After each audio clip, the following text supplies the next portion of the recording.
मुख्यमंत्री देवेंद्र फडणवीस हे रविवारी राहुरीत आले होते। महात्मा कृषी विद्यापीठातील दीक्षांत समारंभाला त्यांनी हजेरी लावली। या भेटीत त्यांनी राहुरी विधानसभेच्या पोटनिवडणुकीबाबत फक्त एकच वाक्य उच्चारलं, परंतु त्या एका वाक्यात या निवडणुकीचं चित्र स्पष्ट झाल्याचं राजकीय विश्लेषकांचं म्हणणं आहे। कारण रविवारी देवाभाऊंच्या राहुरी भेटीनंतर सोमवारी लगेच संभाव्य विरोधी उमेदवार माजी मंत्री प्राजक्त तनपुरे यांनी पत्रकार परिषद घेतली।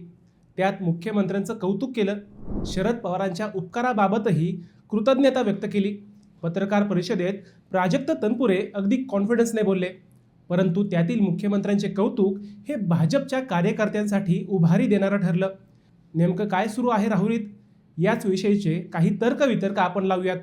नमस्कार, मी अजय आणि आपण पाहत आहात अहिल्यानगर लाईव्ह 24, नगरी राजकारणाचं परफेक्ट अनालिसिस। देवा म्हणजे लाडक्या बहिणींचे लाडके देवाभाऊ, अर्थात मुख्यमंत्री देवेंद्र फडणवीस। आता देवेंद्र फडणवीसांनी कुणाला बोलवलंय तर काय माहीत म्हणजे भाजपनं आपल्याकडे येण्याचा संदेश कुणाला दिलाय हे अद्याप स्पष्ट नाही। म्हणूनच आम्ही सुरुवातीला सांगितलं की आपण तर्कवितर्क लावू, आम्ही दावा करणार नाहीत, फक्त शक्यता सांगणार। चला विषय गुंफून बघू। रविवारी मुख्यमंत्री देवेंद्र फडणवीस राहुरीला आले।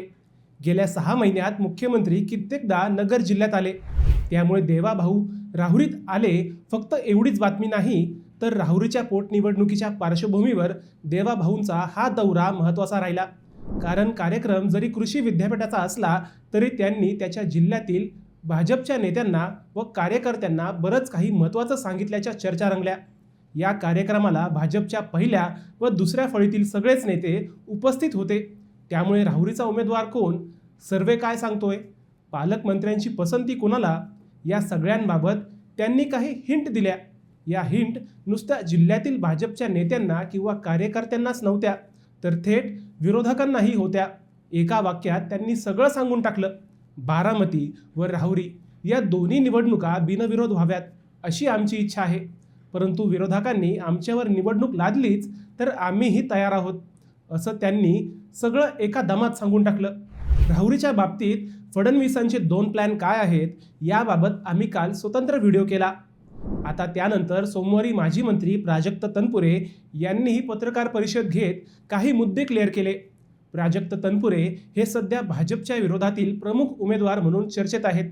भाजपकडून माजी मंत्री शिवाजीराव कर्डिले यांचे सुपुत्र अक्षय कर्डिले यांना संधी मिळेल अशीही गणिते आहेत, त्यामुळे तनपुरे यांच्या या पत्रकार परिषदेची जास्त चर्चा झाली। या पत्रकार परिषदेत तनपुरे यांनी नगरपालिकेची सत्ता आल्यावर केलेल्या विकास कामांचा पाढा वाचला, नगरपालिकेचा आगामी प्लॅनिंगही सांगितलं।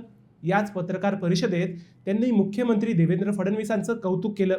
या कौतुकानंतर भाजपच्या कार्यकर्त्यांच्या भुवया उंचावल्या। खरं तर तनपुरे यांनी पत्रकार परिषदेच्या सुरुवातीलाच मी या घडीला राष्ट्रवादी शरद पवार पक्षाचा कार्यकर्ता असून शरद पवार यांच्याबाबत माझ्या मनात मोठा आदर आहे असं सांगून टाकलं। पण त्यानंतर जसजशी पत्रकार परिषद पुढे गेली तशी वेगवेगळ्या चर्चांची उत्तर मिळत गेली।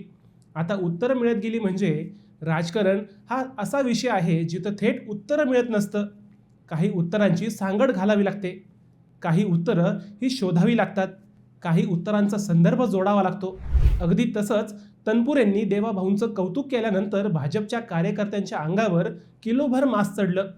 तनपुरे म्हणाले, विकास कामासाठी सत्तेत असावं हे कटू सत्य बनलं आहे। मी अजून तरी राष्ट्रवादी शरद पवार यांच्या पक्षाचा कार्यकर्ता असून शरद पवारांबाबत माझ्या मनात मोठा आदर आहे। मुख्यमंत्री देवेंद्र फडणवीस यांचंही कौतुक करावं लागेल, कारण मुख्यमंत्री सौर कृषी वाहिनी योजनेच्या माध्यमातून सरकारनं ब्राह्मणी परिसरात सौर कृषी योजना मंजूर करून त्या परिसरातील शेतकऱ्यांना दिवसा वीज दिली आहे। शेतकऱ्यांच्या बाबत चांगली कामं सुरू आहेत। तनपुरेंनी फडणवीसांच्या केलेल्या याच कौतुकाच्या चर्चा रंगल्या। तनपुरे महायुतीत येतील असे दावे आता सुरू झालेत। तनपुरेंनी आपला राजकीय निर्णय हा कार्यकर्त्यांना विचारूनच होईल असं सांगितलंय, त्यामुळे तनपुरे हे आता नक्की सत्तेत येतील अशा शक्यता व्यक्त केल्या जाऊ लागल्या आहेत। फक्त ते राष्ट्रवादी अजित पवार गटात येतील की भाजपात, हाच काय तो ट्विस्ट असेल। दुसरीकडे भाजपचं तिकीट हे सर्वेतून अक्षय कर्डिले यांनाच मिळेल असंही आता बोललं जाऊ लागलंय, त्यामुळे तनपुरे महायुतीत आल्यास त्यांना थांबण्याच्या बदल्यात कोणता शब्द मिळतो हे पाहावे लागणार आहे। असो, या सगळ्या शक्यता आहेत, हे आम्ही पुन्हा एकदा सांगतोय। मित्रांनो, तुम्हाला या विषयावर काय वाटतं हे आम्हाला कमेंट करून नक्की कळवा. शिवाय व्हिडिओ आवडला असेल तर चॅनलला सबस्क्राईब करून व्हिडिओला लाईक करायला विसरू नका. पुन्हा भेटूया नव्या विषयावर. तोपर्यंत सप्रेम नमस्कार.